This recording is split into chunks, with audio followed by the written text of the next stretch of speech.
कहानी की शुरुआत में हम दो भाइयों को देखते हैं जो बॉस्टन के एक म्यूजियम से पूरी दुनिया का सबसे पहला नक्शा चुराने आए थे। दरअसल ये नक्शा कैप्टन मैजेलन ने दुनिया का एक चक्कर लगाने के दौरान बनाया था। कुछ इतिहासकारों का मानना था कि वर्ल्ड भ्रमण से लौटते वक्त कैप्टन मैजेलन के दोनों शिप सोने से भरे हुए थे, मगर उनके साथियों ने लालच में आकर मैजेलन को फिलीपींस के किसी समंदर किनारे मार डाला और सोना कहीं छिपा दिए। उस खजाने को पाने के लिए ही सैम और नेट मैजेलन का ये नक्शा चुराने आए थे, मगर पकड़े गए, जिसके बाद इन्हें उनके अनाथालय ले जाया गया। दरअसल दोनों भाई अनाथ थे।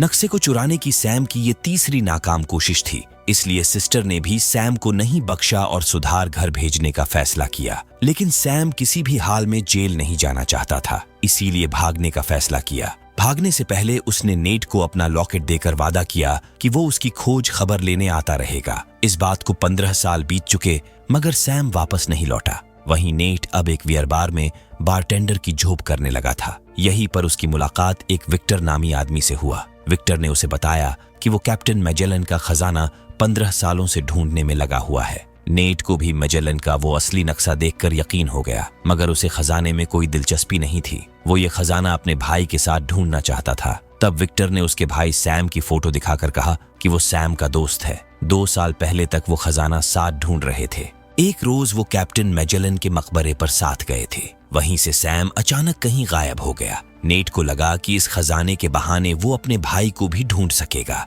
इसीलिए विक्टर के साथ साझेदारी करने के लिए राजी हो गया। अगले दिन ये शूट बूट पहन एक नीलामी घर पहुंच गए, जहां पर एक क्रॉस की नीलामी होने वाली थी। ये क्रॉस ही खजाने तक पहुंचने की चाबी थी। ऐसी 2 चाबियां थीं। विक्टर ने बताया कि उसके पास कैप्टन मैजेलन की चाबी है, बस उन्हें नीलामी से वो दूसरी चाबी चुरानी है। इस क्रॉस को खरीदने के लिए हाउस ऑफ मोनकेडा का आखिरी वंशज सांटियागो मोनकाडा भी इस नीलामी में भाग लेने पहुंच चुका था। दरअसल कैप्टन मैजेलन के वर्ल्ड भ्रमण का खर्च हाउस ऑफ मोनकाडा के वंशजों ने ही उठाया था। बदले में कैप्टन मैजेलन को उन्हें सोना ला कर देना था, मगर वो वापस नहीं लौटे। नीलामी शुरू होते ही नेट अपना काम स्टार्ट कर दिया, लेकिन अपने मंशूबे को अंजाम तक पहुंचाने में नाकाम रहा। 2 मूस टंडे उसकी जान के पीछे पड़ गए। वहां पूरा हड़कंप मच गया। मौका देख विक्टर सिक्योरिटी का भेस बदल क्रॉस अपने अंडर में ले लिया। ब्रैडक की नजर भी उसी क्रॉस पर था। वो संटियागो के लिए काम करती थी। उसने विक्टर से वो क्रॉस छीन ही लिया था, मगर ऐन वक्त पर सिक्योरिटी यहाँ आ धमकी। वहीं विक्टर आराम से क्रॉस लेकर निकल गया। उधर नेट भी सिक्योरिटी वालों को चकमा देकर बच निकला। यहाँ से ये दोनों सीधे बार्सिलोना के फ्लाइट में बैठ गए। फ्लाइट में ही विक्टर ने नेट को वो डायरी दिखाई जो सैम और विक्टर को कैप्टन मैजेलन के मकबरे से मिली थी। इसमें साफ साफ लिखा था कि खजाना एक पेड़ के नीचे है, मगर ये कोई पेड़ नहीं बल्कि एक पहेली था। बार्सिलोना पहुंचकर ये एक क्लोई नामी लड़की से मिले।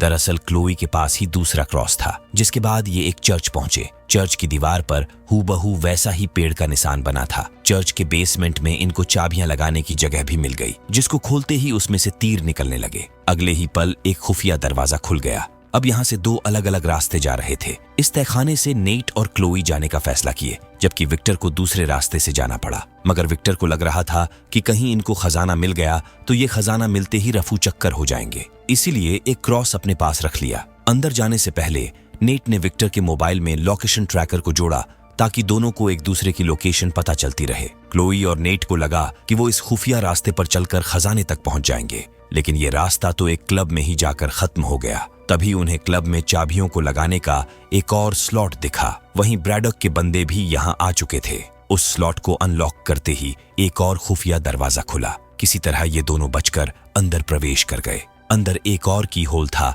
जिसे अनलॉक करते ही वहां पानी भरने लगा। किताब के अनुसार इन्हें अपने पार्टनर पर भरोसा करना होगा, यानी ऊपर इस की होल के जैसा एक और की होल का स्लॉट था। अगर विक्टर ने समय रहते उसे अनलॉक नहीं किया तो ये बेमौत मारे जाएंगे। विक्टर ठीक इनके ऊपर ही था। उसे भी दीवार पर वो की होल मिल गया। वो उस तक पहुंचने का जिद्दोजहद कर ही रहा था। इतने में ब्रैडक भी यहाँ आ धमकी और विक्टर पर हमला कर दिया। दोनों के इस लड़ाई के बीच क्लोई और नेट के सर से पानी ऊपर निकल चुका था। तभी विक्टर ने ब्रैडक को बेहोश कर समय रहते उन्हें बचा लिया। यहाँ से आगे बढ़े तो अंदर एक और तहखाना मिला, जिसके दरवाजे पर चाबी लगाने का एक और स्लॉट बना था, मगर क्रॉस उसमें फिट नहीं बैठ रहा था। तब विक्टर ने देखा कि वही पास में ही दोनों क्रॉस को जोड़कर एक निशान बना हुआ है। मतलब आखिरी दरवाजा दोनों क्रॉस को साथ जोड़कर ही खोला जा सकता था। पर विक्टर उनको अपना क्रॉस नहीं देना चाहता था क्योंकि उसे क्लोई पर बिल्कुल भी भरोसा नहीं था, लेकिन दूसरा कोई चारा भी नहीं था, इसीलिए उसे क्रॉस देना पड़ा। उस क्रॉस के मेल से खजाने का आखिरी दरवाजा भी खुल गया। अंदर 4 विशाल घड़े थे जिनके अंदर खजाना होने की संभावना थी। क्लोई ने चढ़कर चेक किया तो पता चला कि पूरा घड़ा नमक से भरा हुआ है। अगले ही पल वो चारों घड़े टूट गए जिनमें सिर्फ नमक भरा था। ये निराश हो गए। तभी नेट की नजर नमक के नीचे दबी एक नक्शे पर पड़ी। ये नक्शा इनको खजाने तक पहुंचा सकता था। तभी क्लोई ने नेट पर गन पॉइंट कर लिया। नेट को यकीन नहीं हो रहा होता कि वो उनके साथ धोखा कर सकती है। वो कहती है कि विक्टर भी होता तो यही करता। जरा पूछो उससे कि उसने तुम्हारे भाई सैम के साथ क्या किया था। और अगले ही पल उसे बेहोश कर नक्शा और दोनों क्रॉस लेकर फरार हो गई। कुछ देर बाद विक्टर पहले वाले रास्ते से घूमकर नेट के पास आया।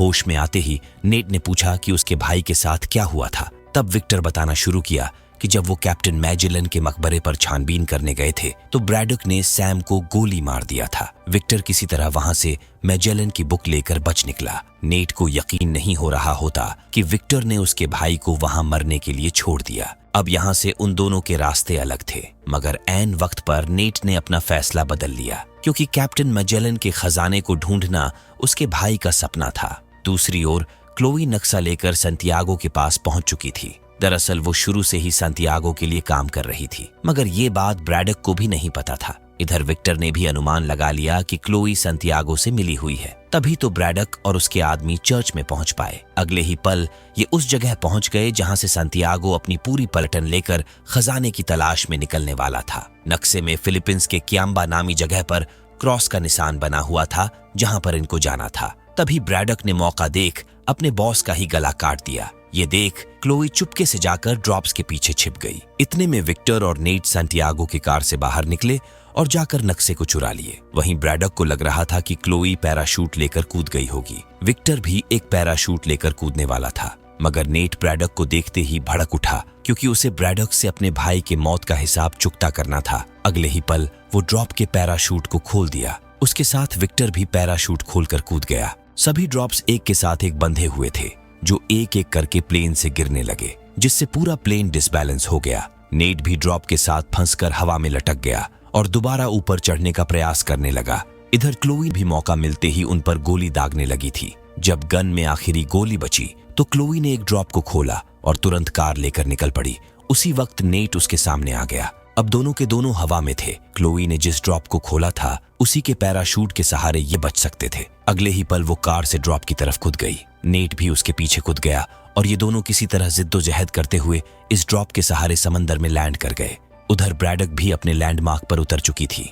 कुछ घंटों तक समंदर में यूं ही भटकने के बाद नेट और क्लोई का ड्रॉप अपने आप ही बहकर किनारे तक आ पहुंचा। ये फिलीपींस का ही कोई था जहां कमरा रेंट पर लेकर ये नक्शे पर बने खजाने के लोकेशन को ढूंढने लगे। नेट सारी रात मेहनत कर उस लोकेशन को ढूंढ निकाला। सुबह जब क्लोई उठी तो पेपर पर उसे लोकेशन लिखा हुआ मिला, जिसे लेकर वो तुरंत भाग गई। नेट को पता था कि इस बार भी वो उसको धोखा देगी, इसीलिए उसने सही लोकेशन बोतल में छिपा रखा था। अगले ही पल वो उस लोकेशन को फॉलो कर उस जगह की ओर निकल पड़ा। संतियागो ने उसे इस तरफ जाते हुए देख लिया था। वो भी उसके पीछे लग गई। जबकि नेट को अंदर जाने के बाद कैप्टन मैजेलन के वो दोनों शिप मिल गए जिस पर खजाना लदा हुआ था।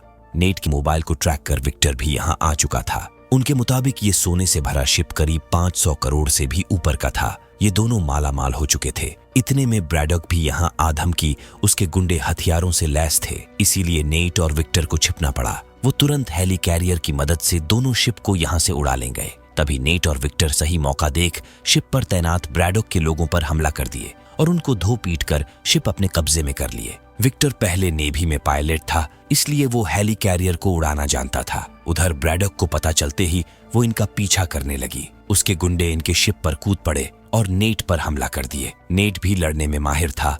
वो सबको एक एक कर ठिकाने लगाने लगा। इतने में दोनों शिप टकरा गई। किसी तरह विक्टर उनको चकमा देने में कामयाब रहा। तभी अचानक वो सामने से आ गए। तब नेट अपनी सूझबूझ का परिचय देते हुए पुराने तोप से उनके हेली कैरियर पर गोला दाग दिया, जो जाकर सीधे उनके हेली कैरियर में लगी। अगले ही पल हेली कैरियर क्रैश होकर गिरने लगा। उससे पहले ही ब्रैडक इनके शिप पर कूद गई और उसका शिप टकराकर चकनाचूर हो गया। ये देख ब्रैडक गुस्से में तिलमिलाकर इनके जहाज के एंकर को भी नीचे फेंक देती है। जिससे इनका जहाज भी एक ही जगह पर रुक गया। नेट किसी तरह उससे जान बचाकर हेली कैरियर की तरफ चढ़ने लगा। वो भी ठीक उसके पीछे ही थी। विक्टर के पास एक सोने से भरा हुआ बैग था। अगर सोने का मोह करता तो नेट की जान भी जा सकती थी, इसलिए बैग ब्रैडक को दे मारा, जिससे वो पानी में गिर गई। जिसके बाद वो समय रहते नेट को बचा लिया, जबकि ब्रैडक के ऊपर पूरा जहाज ही गिर गया, जिससे उसकी मौत हो गई। इतने में फिलीपींस की नेवी यहाँ आ चुकी थी। विक्टर उन्हें यहाँ देख परेशान हो गया,